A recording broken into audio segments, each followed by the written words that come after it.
कामिनी ले आएंगे श्रवण सुमन की जिंदगी में तबाही।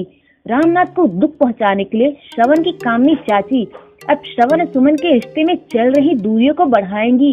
जी हाँ, श्रवण सुमन अब पति पत्नी तो हो ही गए हैं और सुमन श्रवण के घर आ गई है। पग फेरे की रस्म के बाद सुमन और श्रवण की जिंदगी अब एक साथ आगे बढ़ रही है। ऐसे में रामनाथ अपने बेटे और बहू को एक साथ खुश देखना चाहते हैं। रामनाथ भी ये समझ चुके हैं कि श्रवण की खुशी अब सुमन में ही है, लेकिन रामनाथ को ये डर सता रहा है अब इन दोनों के रिश्ते में कोई परेशानी ना आए।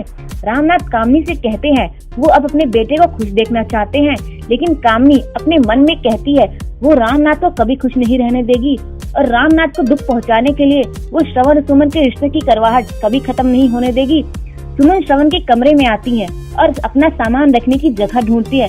श्रवण उनसे कहते हैं उनकी शादी भले ही हो गई है, लेकिन वो दोनों अलग अलग ही रहेंगे, वो कभी एक नहीं हो सकते। श्रवण सुमन को अपनी चीजों से दूर रहने को कहते हैं। कामनी इस बात से खुश है कि ये दो दिल इसी तरह अलग ही रहेंगे ताकि रामनाथ को खुशी न मिले।